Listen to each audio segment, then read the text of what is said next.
آپ اس پورے سینیریو میں دیکھیں محمد بن بکر کے ساتھ کیا کیا ان لوگوں نے.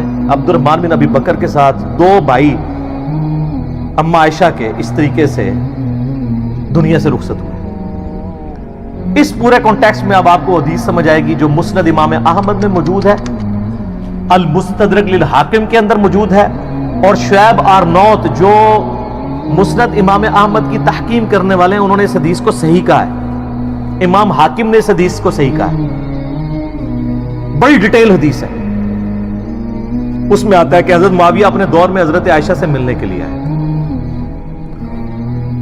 سیدہ عائشہ نے کہا کہ اے معاویہ, تجھے اللہ کا خوف نہیں آتا جو کچھ تو نے حجر ابن عدی اور ان کے ساتھیوں کے ساتھ کیا. حجر ابن عدی شیعان علی میں سے تھے, شروع کے مسلمانوں میں سے تھے. ان کو حضرت معاویہ نے ظلماً شہید کروایا. وہ پوری ڈیٹیل آپ کو مستدل حاکم میں ایک پورا چیپٹر ہے حجر ابن عدی کا. وہ سر میری ویڈیوز دیکھ کے امام حاکم نے نہیں, میری پیدائش سے بھی وہ پہلے کا ہے, 1000 سال پہلے. وہ 13 حدیثیں آپ پڑھیں, آپ کے آنسو نہیں رکیں گے کس ظلم کے ساتھ حجر ابن عدی کو قتل کروایا گیا. صرف اس بات پہ کہ یہ جمعے کی نماز لیٹ کر دیتے تھے, ممبروں پہ سب و شتم حضرت علی پہ کرتے تھے, یہ مخالفت کرتے تھے. اور اس شخص کی قبر وہاں پہ کھودی گئی جو علاقہ حضرت عمر کے دور میں حجر ابن عدی نے فتح کیا ہوا تھا. اوئے ہائے. اور آخری وقت میں کہا گیا کہ بچت کی ایک صورت ہے کہ حضرت علی پہ لعنت کر دو, چھوڑ دیں گے. ان کا پوری زندگی علی سے عشق کیا. اب موت کو دیکھ کے تو میں حضرت علی کے اوپر سب و شتم کر دوں. اور کہا 2 نفل پڑھنے کی اجازت دو, اور نفل تیزی سے پڑھے. اور کہا میں نے اس لیے تیزی سے پڑھے تاکہ تمہیں یہ نہ ہو کہ میں موت کو ڈیلے کرنے کے لیے نماز اس طرح پڑھ رہا ہوں. میں نے زندگی میں کبھی اتنی تیز نماز نہیں پڑھی. اور پھر کہا وصیت کی لوگوں کو.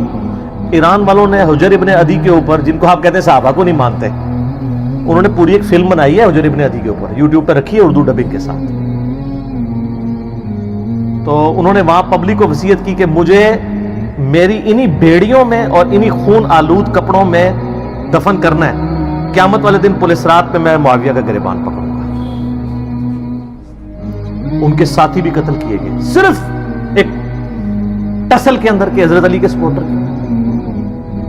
اب حجر ابن عدی ان کے ساتھیوں کا جب قتل ہوا, سیدہ عائشہ تو پھر بڑی دکھی تھی اس کی وجہ سے. تو حضرت معاویہ جب ملنے کے لیے آئے, مسند امام احمد المستدرک الحاکم میں موجود ہے. شعیب آرنوت نے کہا حدیث صحیح ہے. کہا معاویہ تجھے کوئی خوف نہیں آیا, تو نے حجر ابن عدی اور ان کے ساتھیوں کے ساتھ جو کچھ کیا, اور تجھے ڈر نہیں لگتا کہ میں ایک بندہ مقرر کروں جو چھپ کے تیرے اوپر وار کرے اور تجھے قتل کر دے. یعنی حضرت عائشہ کا غصہ کس لیول کا تھا کہ میں گریلا وار کروا کے تجھے مروا نہ دوں. تو انہوں نے کہا کہ ام المومنین, ہم آپ سے یہ ایکسپیکٹ نہیں کرتے کہ آپ ایسا کریں گی, کیونکہ ہم نے نبی علیہ السلام سے سنا ہے کہ مومن کبھی چھپ کے وار نہیں کرتا. لوگوں کو حدیثیں سنانی. کس کو؟ اما عائشہ کو. اور پھر کہا کہ اما یہ بتائیں آپ کا جو میں نے خرچہ پانی لگایا ہوا ہے اس معاملے میں تو کوئی, اور وہ انہوں نے نہیں لگایا ہوا تھا, وہ تو آپ کو مال غنیمت میں سے مسلمانوں کو وظیفہ ملتا تھا, حضرت عمر کے دور کا شروع ہوا تھا, اس میں تو کوئی آپ کو شکایت نہیں ہے. تو انہوں نے کہا مجھے اس معاملے میں کوئی شکایت نہیں, یہ شکایت تھی جو میں نے تمہیں کی ہے. تو انہوں نے کہا اما یہ کام چھوڑیں, ہمیں اپنے کام دنیاوی چلانے دیں, ہمارا معاملہ اور اللہ کا معاملہ, ہمیں ہماری سیاست والے معاملات میں آپ دخل نہ دیں. آپ اندازہ کریں. اور یہ ہمیں تاریخ سے روایتیں لا کے دیتے ہیں کہ جی وہ جناب جی حضرت عائشہ کہتی تھی میری زندگی بھی معاویہ میں لگ جائے. اس سے تو ہڈی ہسی بھی دستی ہے کہ روایتیں کسی نے کڑیاں ہونی نے, کیونکہ حدیثیں کچھ اور بتا رہی ہیں. ٹھیک ہے, تو یہ کوئی شخص کہے گا جس کے بھائی قتل ہوئے ہوں, جس نے اتنے قتل عام دیکھا ہو. اسی لیے آپ دیکھ لیں کہ سیدہ عائشہ کو ساری گیم سمجھ آ گئی تھی. جنگ جمل میں بھی ان کو مس یوز کیا گیا, بعد میں ان کو ساری بات سمجھ آ گئی تھی. تو یہ وہ کہانیاں بنا بنا کے بتاتے ہیں. تو اب اس پورے سینیریو میں دیکھیں, اما عائشہ سلام اللہ علیہا کو بڑا کلک تھا حضرت معاویہ رضی اللہ تعالیٰ عنہ کے اس طرح کے ایٹیچیوڈ کے اوپر, اس لیے انہوں نے یہ بات کی. اور میں آپ کو بتاؤں, میں گھنٹوں فی الودی بول سکتا ہوں ہمارے جو ائمہ اہل سنت تھے ان کی کتنی سخت رائے اس کی وجہ سے بنی. مثلا امام ہے علی ابن الجعد, بعض سے ابن الجود پڑھتے ہیں لیکن یہ زبر کے ساتھ ہے. المتوفا 230 ہجری امام بخاری امام مسلم کے استاد ہیں. صحیح بخاری میں 14 حدیثیں 14 حدیثیں ان سے. امام احمد بن حنبل کے بھی استاد, امام بخاری کے استاد. ان کی حدیث کی کتاب بھی ہے مسند علی ابن الجود جات, جس طرح کے مسند امام احمد ہے. سکہ سرٹیفائیڈ سنی امام. ان کے بارے میں ابن حجر اسقلانی تہذیب التقریب میں صحیح سند کے ساتھ لے کے آئے ہیں. اور شیخ زبیلی زئی صاحب رحمہ اللہ تعالیٰ نے اپنی جو وہ قیام رمضان کی تعداد درختوں کی وہ جو کتاب ہے اس میں بھی نقل کیا ہے. یہ کہا کرتے تھے اگر مجھے قیامت والے دن یہ بات پتہ چلے کہ اللہ تعالیٰ معاویہ کو عذاب دے رہا ہے تو مجھے یہ برا نہیں لگے گا, کیونکہ مجھے پتہ ہے اس نے امت کے ساتھ کیا کیا ہوگا. بولے اعوذ باللہ تعالی. لیکن ہم نے کبھی ایسی بات نہیں کی ہے. ہم بخاری مسلم کی حدیثیں بیان کر کے بھی نیم رافضی ڈکلیئر ہو جاتے ہیں چند ناسبیوں کی طرف سے, جو آلموسٹ اب ختم ہو چکے ہیں, اپنے فرقے کی وہ میت پہ ہی نوحہ کر رہے ہیں. لیکن اس کو وہ اہل سنت کا امام مانتے ہیں, جو کہہ رہے ہیں مجھے تو عذاب کا بھی سنا تو مجھے برا نہیں لگے گا. اور یہ ایک امام نہیں سر, کئی امام. ادھر تو سب کانٹیننٹ میں حنفی زیادہ ہے نا. آپ نے امام بدر الدین عینی کا نام سنا ہوا ہے, المتوفا 855 ہجری.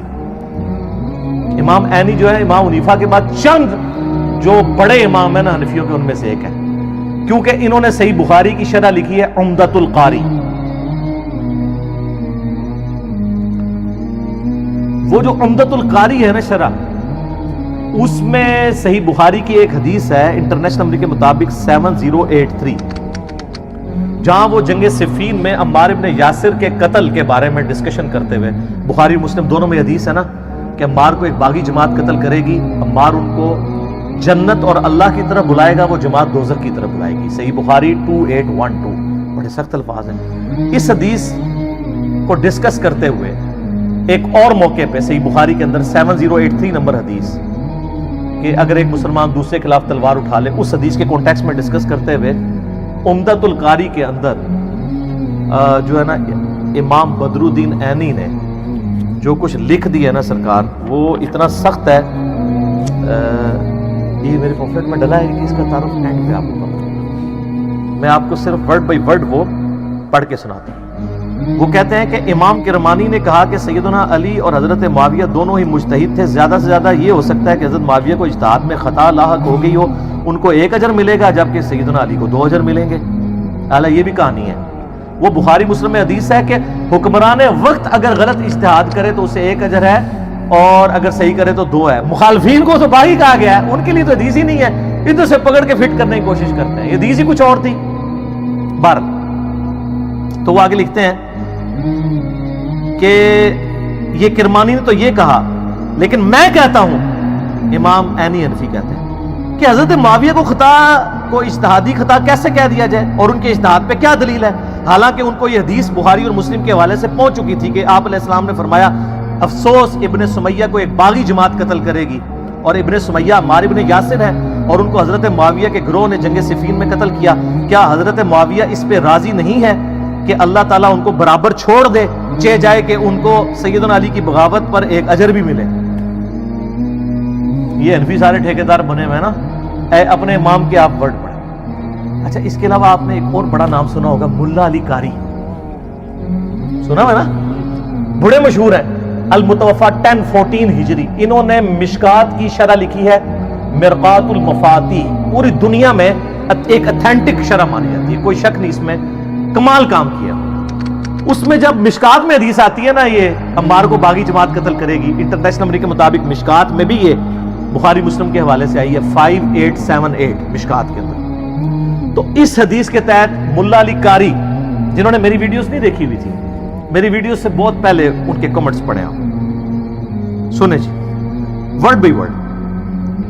میں کہتا ہوں کہ جب حضرت معاویہ پر واجب تھا کہ وہ اپنی بغاوت سے رجوع کر کے خلیفہ برحق حضرت علی کی اطاعت کی طرف آ جاتے, مخالفت چھوڑ دیتے اور خلافت منفیہ یعنی نفع حاصل کرنے کی طلب سے خلافت کے حوالے سے اس کو ترک کر دیتے, جو انہوں نے نہیں کیا, تو اس سے ظاہر ہوتا ہے کہ وہ باطن میں باغی تھے اور ظاہر میں خون عثمان کو ڈھال بنائے ہوئے تھے. وہ کہتے ہیں گل وچ کوئی اور ہے, حضرت عثمان کا نام یوز ہو رہا تھا، اندر مسئلہ کچھ اور تھا. یہ میں نہیں، ملا علی قاری.